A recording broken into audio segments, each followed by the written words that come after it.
আমি তো সন্তানকে জন্ম দিয়েছি, তার জন্য এবার পরীক্ষা দিতে হবে, আগে আমি পরীক্ষা দেব। বেশ, তাহলে তাই মা দেবকী তুমিই পরীক্ষা দাও। মা দেবকী দাঁড়ালেন, শতবস্ত্র পর পর সাজানো আছে, এবার ওই ধারে আছে গোপাল। এবার মা গর্ব ভরে, দেখবেন মা অহংকার যদি কারোর মধ্যে একবার এসে যায় সে কিন্তু পরাজিত হবেই হবে। হ্যাঁ, কোনো মুহূর্তের জন্য যদি, মানে কোনো কারণে যদি এক মুহূর্তের জন্য অহংকার আপনার ভিতরে ঢোকে, সেখান থেকেই পতন অনিবার্য। তা যেই না অহংকার, প্রভু দেখলেন আমি তো এটা নিতে পারবো না, অহংকার যখন আছে সেটা তো আমি গ্রহণ করতে পারবো না। তাই এবার মা দেবকী কি করলেন, গর্বে দেবকী শস্তান ধরে, গর্বে দেবকী শস্তান ধরে, গর্বে দেবকী শস্তান ধরে, প্রথম বসন ভেদি না করে, প্রথম বচন ভেদ না করে, প্রথম বসন ভেদি না করে, প্রথম বচন ভেদ না করে, ভেদ হলো না, ভেদ হলো না, ভেদ হলো না, ভেদ হলো না, প্রথম বসন ভেদ হলো না, প্রথম বসন ভেদ হলো না, প্রথম বচন ভেদ না করে। প্রথম বসন ভেদ না করে। স্তনদুগ্ধ যখন মা দিতে পারলেন না, সবাই বললেন তাহলে এবার তুমি সরে যাও। মা যশোমতীকে বললেন তুমি এসো, পরীক্ষা দিয়ে যাও। কিন্তু মা যশোমতীর ভিতরে কি দীনতা দেখুন, তিনি মনে মনে ভাবতে লাগলেন, গোপাল আজকের পরীক্ষায় আমি জয়ী হব কিনা জানি না, তাতে আমার কোনো দুঃখ নেই। আমি যদি হেরেও যাই, সমাজের কাছে আমি হয়তো প্রমাণিত হব যে আমি তোর মা নই, কিন্তু আমি তো জানি তুই একমাত্র আমার সন্তান। কেউ জানুক বা না জানুক আমার কোনো দুঃখ নেই। এই দৃঢ়তা নিয়ে মা আমার গোপালকে ডাকছেন আর কাঁদছেন, গোপাল গোপাল গোপাল বলে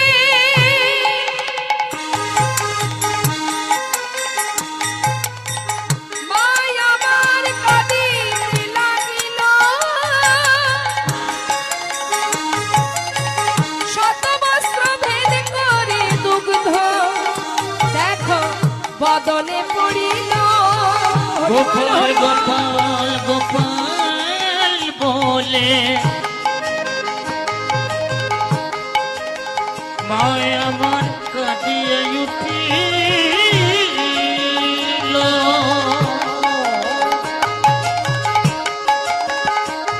আজ শতমস্ত ভেদ করে দুঃখ বদনে করিল, ভাষায় দিল, হ্যাঁ, ভাষায় দিল, গোপালের বদন ভাষায় দিল, গোপালের বদন ভাষায় দিল, নয়নে মেরে দুগ্ধ ক্ষীরে গোপালের বদন ভাষায় দিল,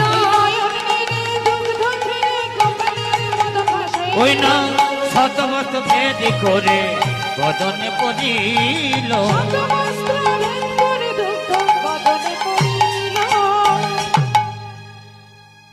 মা দেবকী মনে মনে চিন্তা করছেন আমি কেন দুগ্ধ দিতে পারলাম না। গোপাল তুই একটিবার আমায় বল বাবা, তুই কেন আমার স্তন দুগ্ধ পান করলি না? ভগবান বললেন মনে করে দেখো পুরাবের কথা মা, রাম অবতারে তুমি অভিশাপ, আহা তোমার আদেশ অনুযায়ী আমার পিতার আদেশে আমি 14 বৎসরের জন্য বনে গিয়েছিলাম। তুমি ছিলে কইকেয়ী, আমার পিতার কাছ থেকে বর চেয়েছিলে আমি যাতে বনে যাই। আমি যখন যাত্রা করি তখন আমার মা কৌশল্যা এক বাটি দুগ্ধ এনেছিল, সেটাকেও তুমি মায়ের হাত থেকে ফেলে দিয়েছিলে, আমায় পান করতে দাওনি। ফিরে আসার সময় তুমি আমায় বললে রাম আমি বড় অপরাধ করেছি বাবা, আমি ভুল করেছি, আমি তোকে চিনতে পারিনি। তবে বাবা তোর কাছে আমার একটা বাসনা, এর পরের জন্মে তোকেই যেন আমি আমার গর্ভে সন্তান রূপে পাই, আমি যেন তোর মা হতে পারি, তাই হবে। তুমি হলে কংসের কারাগারে মা দেবকী, সেই দেবকী মাতা হয়ে যখন তোমার গর্ভ থেকে আমি ভূমিষ্ঠ হলাম, তুমি আমায় এক ফোঁটা দুগ্ধ না দিয়ে, এক ফোঁটাও দুগ্ধ দাওনি, সঙ্গে সঙ্গে পিতার মাথায় করে আমাকে গোকুলে পাঠিয়ে দিলে। আর সেই দিনও তুমি আমায় দুগ্ধ পান করাওনি বলেই আজও আমি তোমার সেই স্তন দুগ্ধ পান করলাম না। তাহলে যশোমতী তার স্তনদুগ্ধ পান করলে, কারণ ইনি ছিলেন সেই ধরাসতী। সেই ধরাসতী কিন্তু মা যশোমতী।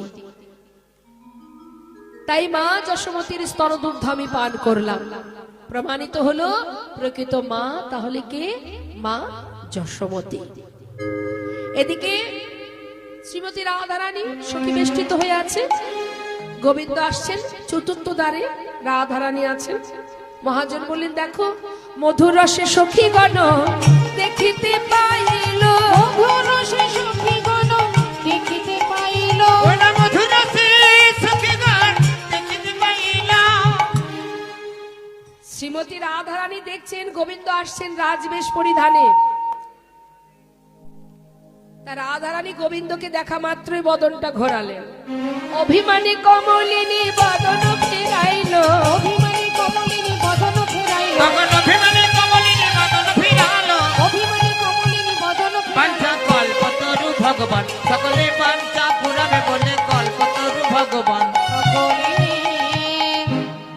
হ্যারি রায়, যার অপেক্ষায় এতদিন আমরা বসেছিলাম, যাকে পাওয়ার জন্য এত কষ্ট করে আসা, সে যখন সামনে এলো তুই অমনি মুখটা ঘোরালি কেন?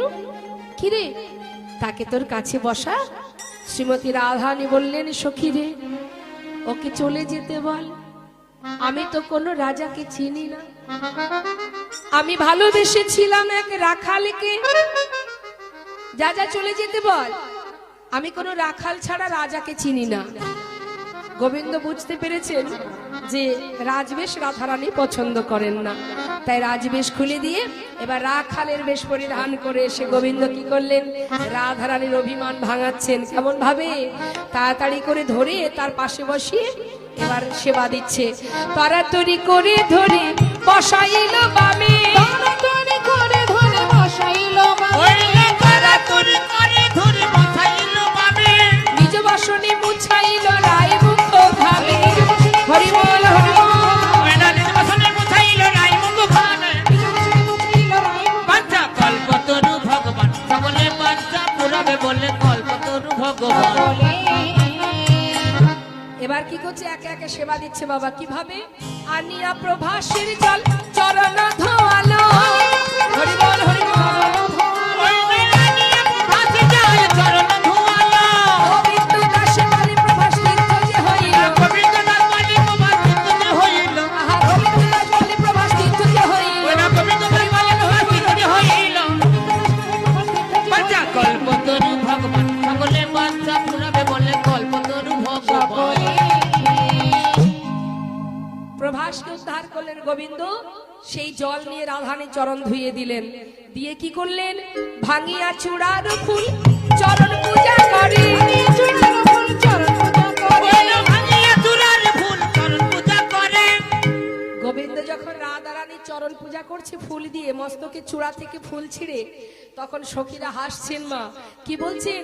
ললিতা মুচুকি হাসে কুন্দলতার আড়ালে। ললিতা মুচুকি হাসি কুণ্ডলতার আড়ালে, ওইলা ললিতা মুচুকি হাসি কুণ্ডলতার আড়ালে। ললিতা মুচুকি হাসি কুণ্ডলতার পাঞ্চা কল্পতরু ভগবান, সকলে পাঞ্চা পুরাবে বলে কল্পতরু ভগবান। বলে। আহা, হেই মা তা জানি না, মহিমা তা জানি না, আহা, হেই মা তা জানি না। এই মাহিমা তা জানি না। পুরুষ নারীর পূজা করে, হেই মা তা জানি পুরুষ না। নারী পূজা করে, এই মাহিমা তা জানি না। এবার গোবিন্দ রাধারানী যখন চরণ পূজা করছে, সখীরা সে কি করলেন? আনিয়া মালতীর মালা রায়ের করে দিল। আনিয়া মালতীর মালা রায়ের করে দিল, আনিয়া মালতীর মালা রায় করে দিল। নীলের রায়, আর অভিমান করে বসে থাকিস না, মালা দিয়েছি বধুর গলায় পরা, আর দেরি করিস না। শ্রীমতী রাধারানী কি করলেন? তাড়াতাড়ি সেই মালাটা নিয়ে বধুর গলায় পরাইয়া বামে দাঁড়াইল।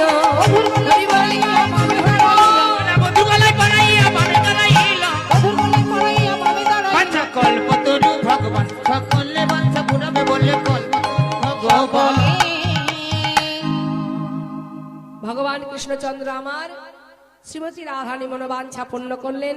রাধারানী হাতের মালা গলায় পরে এবার রাধারানীকে নিয়ে বাম পাশে দাঁড়ালেন। লীলা আমাদের এবারে আস্তে আস্তে বিশ্রামের পথে।